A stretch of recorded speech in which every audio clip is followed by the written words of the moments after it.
For a moment, I thought I misheard her because of how calmly she said it. I was sent here by my family as a punishment. The phrases didn't fit her green eyes. Like she was daring me to laugh, they were powerful and steady. It felt like it was just her, me, and the hum of the neon sign over our booth, even though the small-town diner was bustling with people in the late afternoon. I leaned against the red vinyl bench across from her and wiped my hands on my apron. A penalty? I inquired. I suppose you're welcome to Willow Creek. She cocked her head, staring at me as if I were a component of an unsolved puzzle. Her bag sat next to her at the booth, as if she wasn't sure if she was staying, and she was wearing a black leather jacket that didn't fit in our peaceful little Oregon town. She remarked, "My parents believe that I need to be humbled. They sent me to live with my aunt as a result." In the midst of nothingness, I put a palm over my heart and said, "Hey, we're not in the middle of nowhere. We have 3 complete stoplights, a lake, and a Walmart." She almost smiled as the corner of her mouth twitched. "Nearly. I mean it," she declared. "This is a penalty. I made a mistake." Those latter 2 words caused a change in her voice. It wasn't the typical summertime tone of pampered city girl that we encountered from visitors. Guilt was present, even fear. Furthermore, whatever she had messed up was significant enough that her wealthy, aloof parents sent her to Willow Creek as if it were a prison. Over the course of my 3 years cleaning tables at Marla's Diner, I had witnessed many patrons. Road journey lost families, hunters, and truck drivers. However, no one had ever sat across from me in such a way, as if a hurricane had just happened to land in my sector.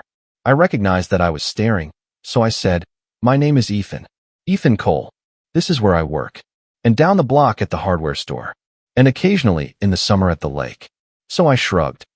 "I suppose I serve as the official welcoming committee for Willow Creek." She took a moment to examine me. "My name is Brooke," I remarked. Brooke, who offended the entire state of Oregon. She did grin that one time, briefly and brightly, before it disappeared once more. The sky was turning pink over Main Street as she looked toward the windows. She hadn't gone home and most likely couldn't, as evidenced by the fact that her suitcase was still there. "Are they aware that you've arrived yet?" I inquired. "Your aunt." Her groomed pattern of tapping didn't match the chipped formica surface of the table. She promised to leave the door unlocked and texted me the address. That was it. I said, "That's Aunt Linda for you. She uses her gossip to keep half of this town in business." "Are you residing on Maple Drive?" Her gaze expanded. "How are you aware of that?" I shrugged once more. Willow Creek is not very big. Here, news spreads more quickly than the internet. There are still some among us who don't think Wi-Fi exists. She laughed a little, but her shoulders remained rigid. She seemed to be calculating how long she could sit here before confronting whatever was waiting at that unlocked door as her eyes strayed to the clock behind the bar. "Want to eat something?" I inquired. "You can't be properly punished on an empty stomach, goes the house rule." She nodded after hesitating. "Cheese that has been grilled, as well as fries. Extra crunchy." "Classic," I replied. "I appreciate that." I felt her gaze on me as I made my way back to the kitchen. Not in the typical flirtatious manner that bored foreigners occasionally gave me. She seemed more concerned with determining my safety. If this location was. I passed the order ticket across the metal counter, and Marla gave me a glance. She pressed the bell with her elbow and inquired, "Who's the new girl?" "Brooke," I said. "Aunt Linda's niece from a place far more upscale than this one." Marla gave a snort. "Data. Ethan, watch out for that one. When girls are brought here as punishment, they typically end up with a wildfire behind their eyes." Through the pass window, I took a look.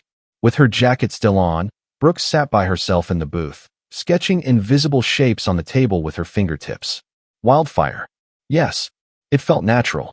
The fragrance of grilled cheese hit us, both simultaneously when I delivered her the dish. We could both hear the rumbling in her gut.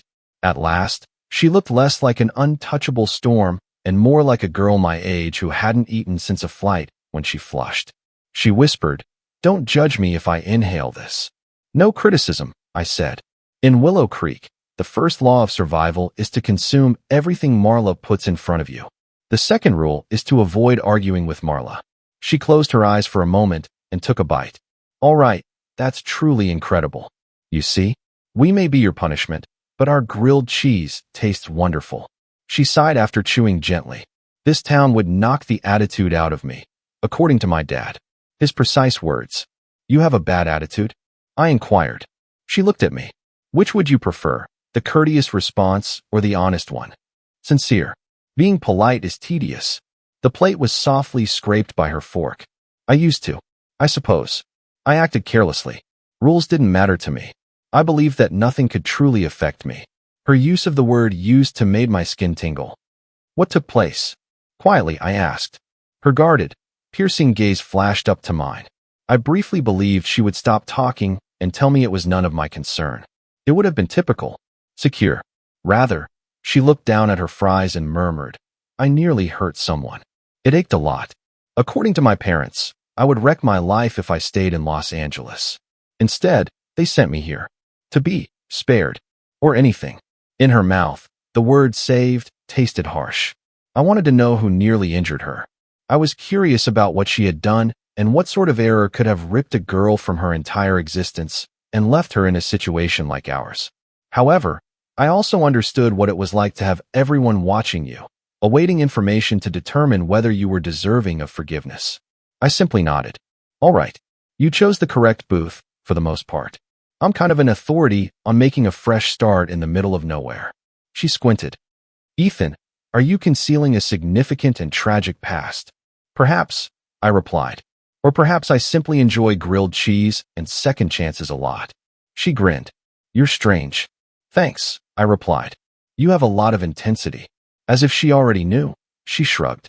Faintly, country music filtered through the window as a pickup truck thundered by. Outside, the sky had turned from pink to deep purple, and the antique lamps were shining on Main Street. It was the type of scene that city dwellers grew weary of seeing on postcards. She remarked abruptly, Do you really think I can start over here? I was surprised by how straightforward and honest the question was. All of that fire was suddenly mingled with something softer, something that resembled fear, as her eyes met mine. That depends, I murmured gradually. Do you intend to remain? She curled her fingers around her soda glass and swallowed. Do I have an option? I said, Everyone has a choice. In Willow Creek, too. Leaning back in the booth, she gazed at me as if she were unsure whether or not she could entrust me with anything more significant than her meal order. After a long, silent silence, she resumed her speech. My aunt advised me to find employment, to avoid trouble for me. She rolled her eyes a little and air-quoted the lines. Do you employ individuals who are here on punishment? I could hear the fracture beneath her final statement, which she delivered as if it were a joke. I gazed at her, this girl sitting in my booth with her flawless eyeliner and shaking hands, obviously fleeing from something she couldn't escape. Finally, I responded, Yeah, we do. She raised her eyebrows. Are you serious? Dead serious, I commented. I entered the timetable. Marla. And I can speak. On the weekends, we constantly need assistance. Additionally, it would provide you with an activity other than counting the number of stoplights in our area. This time, her smile was slight but genuine. Well, this is it. My glitzy new existence. Hey, don't knock it until you've made it through a Saturday rush, I remarked. Her speech trailed off as she leaned closer, her smile fading somewhat. Ethan, you might come to regret helping me and giving me this job. Once more, there it was. That shadow. That caution. And why is that? I inquired. Her voice trembled for the first time since she entered, and she maintained eye contact with me. Because I tend to attract trouble. Furthermore, it doesn't care who it strikes next. That's where I should have left. When a female looks them in the eye and says, trouble follows her, most sensible people accept the hint. However, I've never been particularly near to sanity. I answered, Then let it follow you here. We're capable of managing it. She raised her eyebrows. You think that's true? I reflected on my own history, the things I kept to myself, why I was in Willow Creek rather than Portland, and how people here still lowered their voices while discussing my father. I considered how I had been both trapped and saved by this town. I remarked, I think everyone deserves one place where people give them a chance. This might be yours. She looked at me for so long that I began to feel self-conscious because I thought she could see right through my composed exterior. Then, as if she had made a private choice, she gave one nod. All right, she said.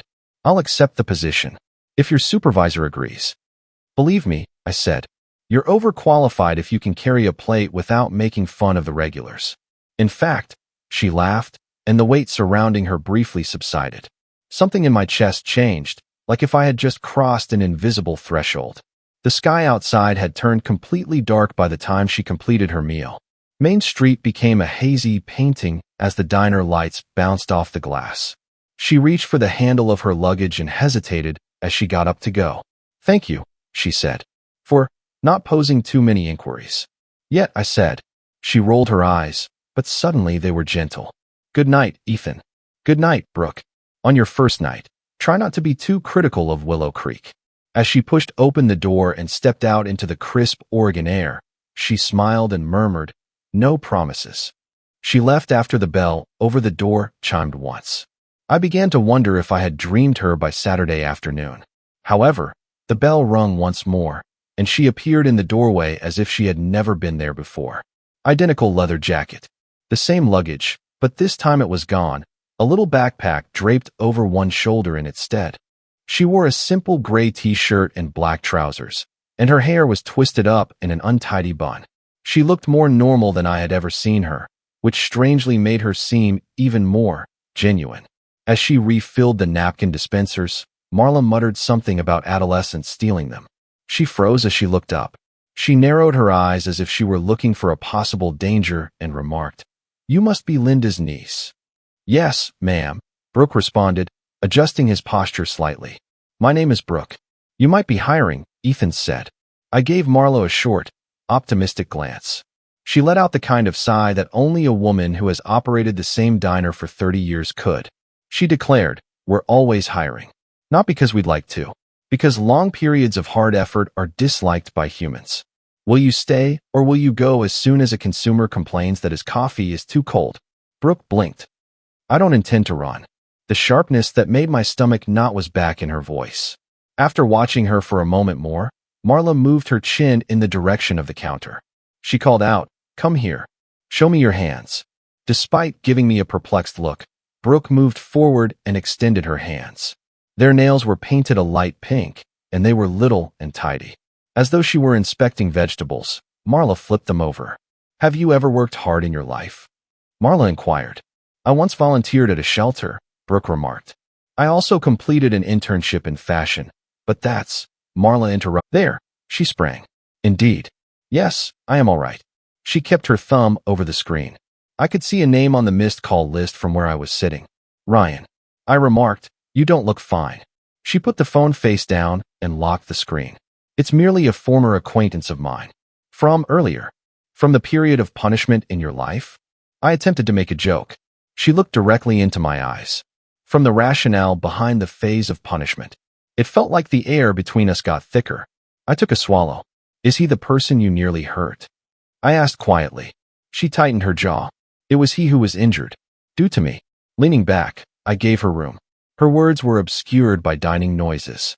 While gazing at a mark on the table, she stated, I was driving. We were in the hills at this party. Costly, noisy, and stupid. My parents detest everything. I wanted to show that I wasn't their ideal young lady. Ryan had no intention of leaving his car there for the night. I'm okay to drive, I said.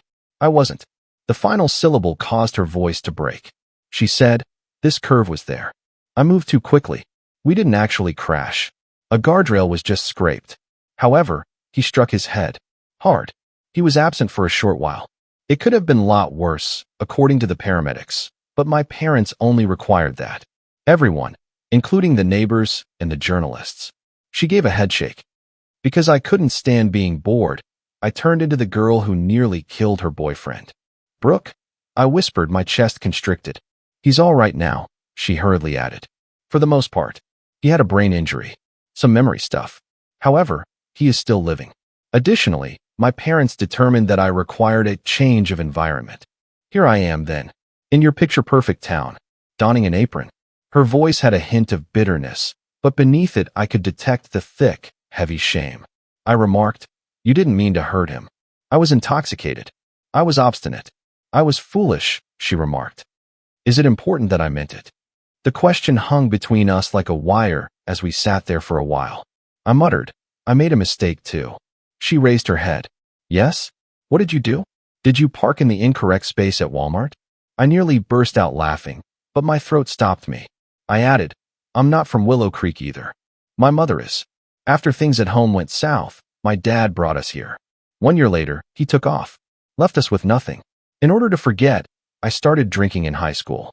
You mean Mr. Responsible? I broke a guy's nose in a fight at a party. Stayed in a holding cell for the night. People continue to view me as the child who lost self-control. Brooke's gaze grew softer. So yeah, I replied. I understand the feeling of being too much trouble. Then something changed in her face. A small gap appeared in the fortifications she had constructed since entering that first night. The bell over the door chimed before she could respond. Both of our heads shot toward the door at the sound. A man entered wearing a suit. Willow Creek wasn't a good fit for him. Not by any means. Hair slicked back, polished shoes, and a dark, fitted jacket. It appeared as though he had somehow ended up in our cafe after taking a wrong turn out of downtown LA. After a quick, searching glance around the room, his gaze settled on Brooke. Her whole body froze. Brooke, he began in a cool, smooth voice. Her face was devoid of color. Her fingers clenched around the table's edge as she muttered, Ethan, that's the attorney for my father. I feared she would faint for a moment.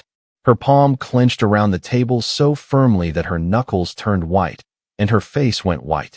The man in the suit approached us with the deliberate, leisurely gait of someone who was accustomed to controlling every space he entered. Brooke, he repeated, we must speak. Before I even considered it, I slipped out of the booth, placing just enough distance between us to let her know she wasn't by herself. May I assist you? I inquired. Then he shot me a sidelong glance. This is a personal issue. I said, she's on her break. You have 5 minutes to say anything you want. My arm was touched by Brooke's fingers. Don't worry, Ethan. Something didn't feel right. Not by any means. However, I moved to the side just enough for him to face her while remaining near her. Mr. Hale, what are you doing here? Brooke asked in a tight, quiet voice. Thus, not just any attorney. The attorney for her father. He added, this morning, I flew in. Your parents are concerned. To be honest, they ought to be. His displeasure was barely disguised as he surveyed the diner. This is not the setting they had in mind for you. Yes, she responded. They imagined exile. Exile is what this is. He let out a sigh, as if she were a challenging customer. According to your aunt, you accepted a job offer. The agreement does not include that. My chest began to heat up. She's at work, I said. What is wrong with that? He disregarded me. He went on. Your parents sent you here to think. In order to avoid trouble. To keep from being distracted. For a brief moment, Brooke's gaze darted in my direction, and my heart made a foolish move in my chest. I'm not preoccupied, she declared. They probably thought I would be sitting in a room staring at a wall, but I'm not. You should concentrate on your studies, your counseling sessions, and avoiding bad influences, he advised. When he mentioned negative influences, he was staring directly at me. My jaw tightened. Brooke also took note. Ethan isn't a bad influence. Mr. Hale's forehead raised. How long have you been here? 3 days? You still don't know who he is. She trembled as she replied. I know he's the only one who didn't treat me like a criminal the second I walked in. That's all I have to say for anybody else. After feigning to clean the same area on the counter for the past minute, Marla eventually moved forward. With her arms folded, she answered, Sir, you can just turn around and take your fancy shoes with you if you've come all this way to insult my employee in my diner. He appeared slightly insulted, yet unconfronted. He was never like that. He declared, I'm here on business, and I won't go without talking to my client by myself. Brooke slowly got to his feet. Her hands were shaking, and I could see it. Marla, don't worry, she said. I'll speak with him. Give me a minute, please. I detested it. My first instinct was to tell him to go and to tell her that she owed him nothing. However, I could also sense that she was tired. It would only get worse if you fought him in the middle of the diner. I nodded toward a vacant space close to the rear where the jukebox once stood and said, We'll be right over there. After hesitating, Mr. Hale followed her.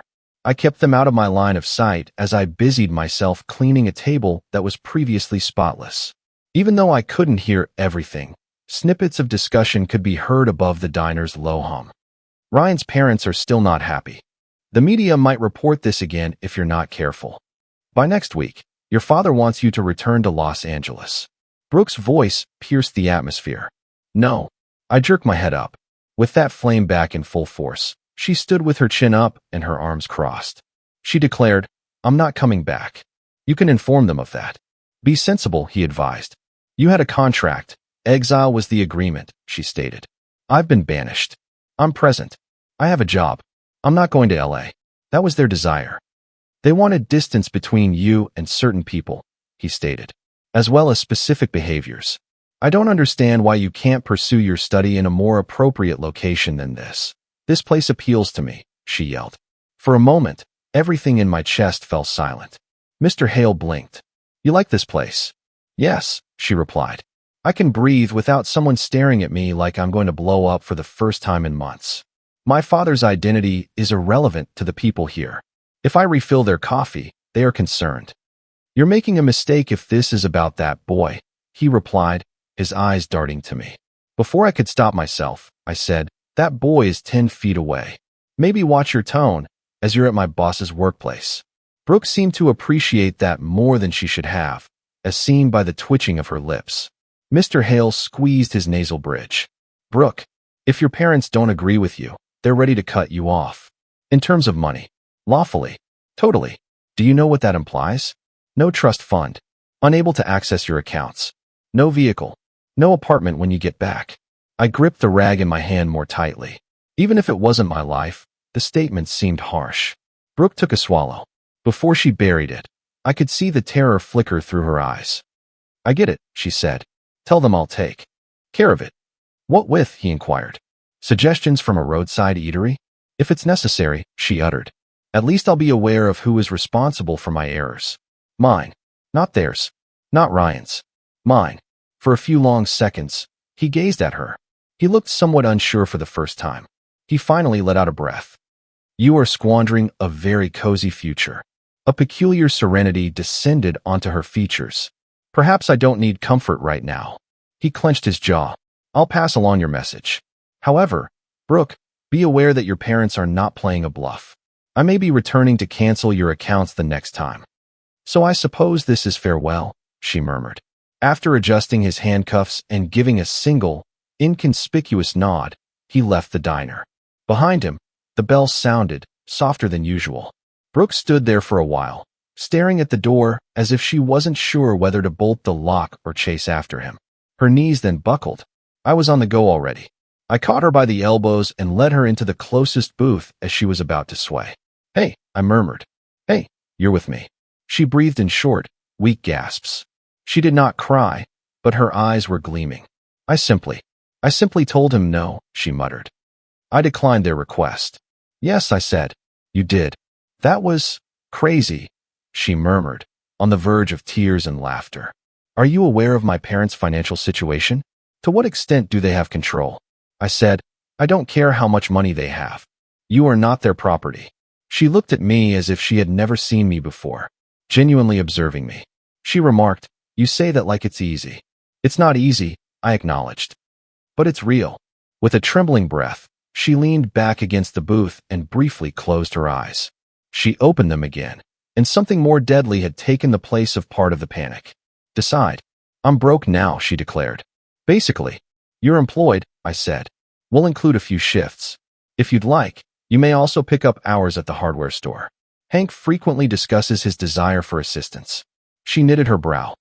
You'd assist me in finding another job? I answered, of course, as if it were clear. It's Willow Creek. Everybody wears many hats. Her eyes glowed with curiosity as she examined me. Ethan, why are you doing this? You don't really know me. Because it felt like a second opportunity for us both based on the way you looked at me when you first entered.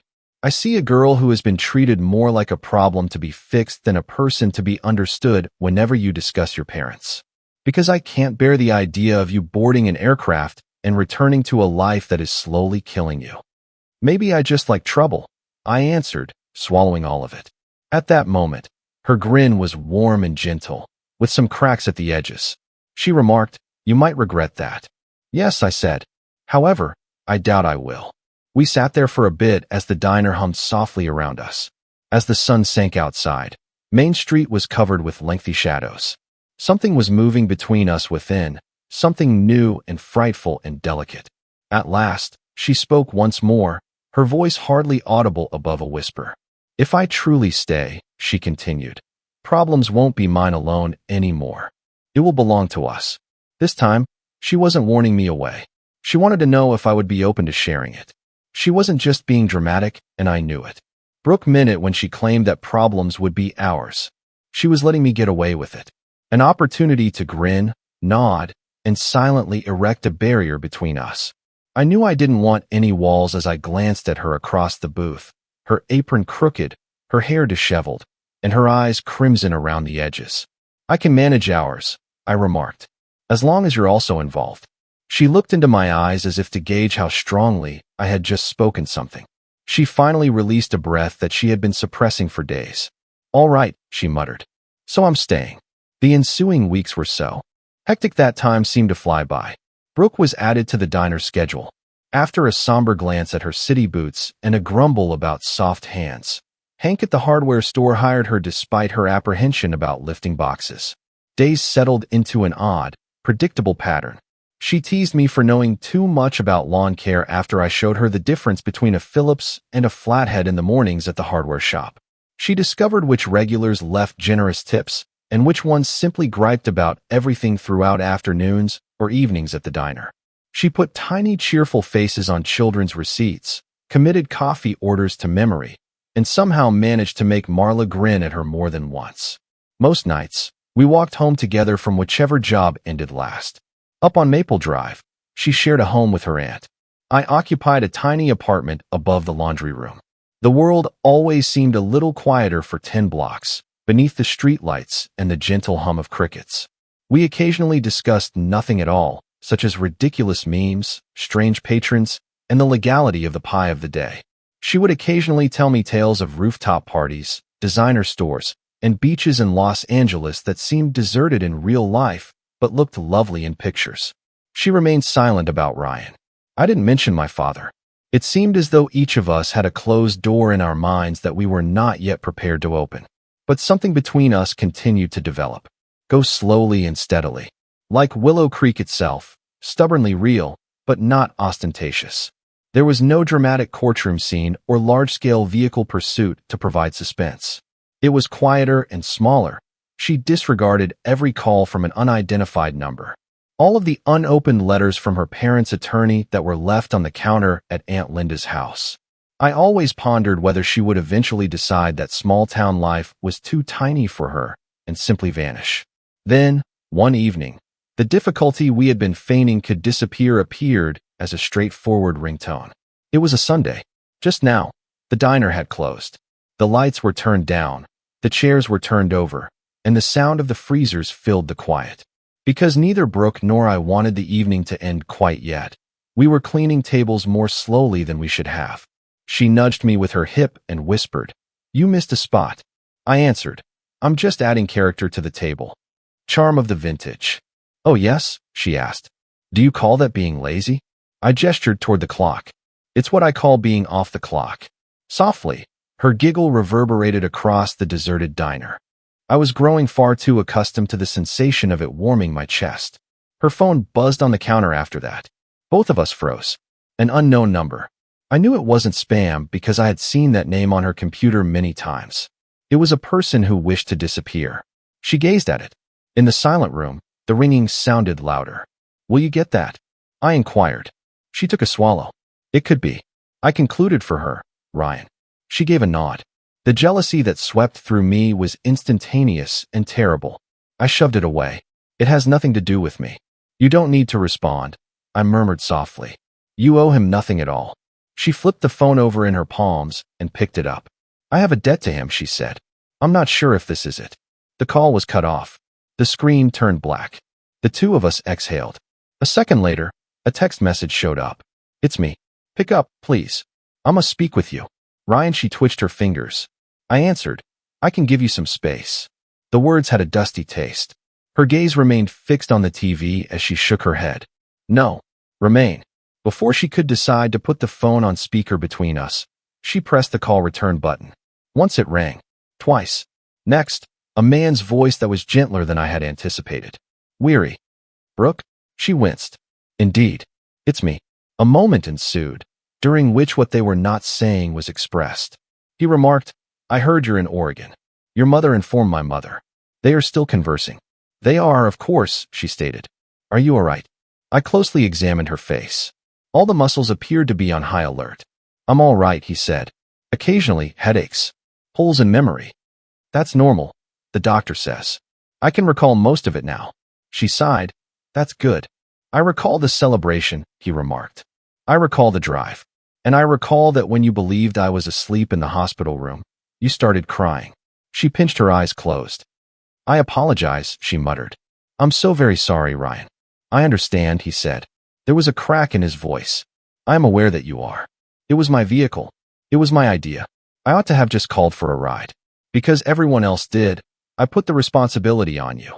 It was simpler than acknowledging my own mistakes. In an attempt to be silent, she put a hand to her mouth. He hurriedly said, I'm not calling to make you feel worse. I wanted to express that I don't despise you. I don't want you to pay for one night for the rest of your life. Her eyes glistened as they fluttered open. You don't, she questioned. No, he replied. My folks do. Your parents most certainly do. But me? I'd like for us both to go on. Even if it means the end of this conversation. I wanted you to be aware of that. She dabbed at her face. It wasn't until then that I realized she was crying. She declared, I don't deserve that. Perhaps not, he said, laughing feebly. However, you're still receiving it. Take a look. Next month, I will be returning to school. Therapy as well. I'm making an effort. You ought to. Whichever that means to you. Even if it's a diner in a remote location. She gave me that look as if I were a part of that, whatever. I'm making an effort, she added. I am, I said. I understand, he uttered quietly. Sometimes I see images. Your aunt uses Facebook excessively. Compared to when we used to go to parties every night, you appear to be happier. Brooke, stay there. Or don't. Simply stay somewhere that seems authentic. Something inside of me relaxed. She remarked, I'm glad you're okay. Actually, me too, he answered. Another pause. I ought to leave. My mother is lingering. She still believes that you are the bad guy in this whole situation. I am most likely in her story, Brooke remarked. In mine, you're just a girl who messed up with me, he remarked. That's all. Before she could respond, the call ended. As we stood there, the silence closed in once more. After a prolonged period of staring at the dark screen, she put the phone down. She whispered, I think I can breathe again. I moved in closer. You are not hated by him. I understand, she said. However, that doesn't solve every problem. No, I concurred. However, it indicates that the worst thing others have said about you is untrue. It must be worth something. She looked into my eyes. She said, Ethan, what story do you tell about me? To be honest, I considered it, gave it careful thinking. Slowly, I remarked, I tell a story about a girl who got dropped into a town she thought was a punishment. She also learned how to carry plates, pour coffee, and really listen to people instead of setting it on fire. A girl who had the option of returning to her affluent life, but instead decided to stay and start over here, where no one knew her last name. Her face relaxed as if she had just heard a language she was unaware she needed. And what is she to you in your story? She said gently. My ribs were thudded by my heart. I declared, since I entered this diner 3 years ago, she has been the best thing that has happened to me. She makes this town feel like a place I chose, not just a place I got stuck in. Her breath caught. You say that as if I'm significant. You are, I responded, taking a step forward. You are to me. Neither of us moved for a moment. Everything blended into a gentle background noise, including the ticking of the clock, the hum of the refrigerators, and the distant sound of a truck on the road outside. Then she sealed the final gap between us. She muttered, I've been so scared of ruining everything I touch. However, as I stand here with you, I don't feel like a failure. I feel strange. How? I inquired. She remarked, maybe I'm worth more than the worst thing I've done. I had a constricted throat. You are. Her hand raised, soft and shaky fingertips grazing my jaw. As though I had been waiting my entire life for it, I leaned into her contact. Is it weird that I feel safer with you in this little cafe than I ever did in my enormous mansion in LA, Ethan? She asked in a whisper that was hardly audible. I remarked, if it is, then we're both insane. The kiss was not planned by me. It simply happened. We were inhaling the same air for a moment. The next moment, her lips were on mine, tentative and gentle, as if she was worried that I would withdraw. I didn't. I gave her a gentle, deliberate kiss in return, as if I were holding something delicate and priceless. She pressed her fingers inside my shirt's front. We both steadied ourselves as my hands found her waist. There was no throng, no fireworks, and no music swell. Just the peaceful diner, the aroma of coffee and fries, and the sensation that every poor choice I had ever made was being replaced with one that felt right at last. She closed her eyes and pressed her forehead against mine as we withdrew. "Well, I suppose trouble is officially ours now," she muttered. "Yes," I muttered. "I suppose so." "Do you think we can manage it?" she inquired. I considered everything that may happen, including irate parents, closed bank accounts, critical remarks, and the knock on the door from my own history. Then I considered Brooke relearning to laugh in a community she was meant to despise. About how, ever since she entered Marla's diner carrying a bag and a punishment, my own life had gradually changed from gray to colorful. "Together?" I asked. "Indeed. I believe we can." Then she smiled, a genuine, radiant smile that filled the room and extended to her eyes. "All right," she said. "I'll remain then. I wasn't sent here for that reason. Not because I've been disciplined. However, because I want to." The neon sign in the window buzzed softly above us as she leaned toward me, and I put my arms around her.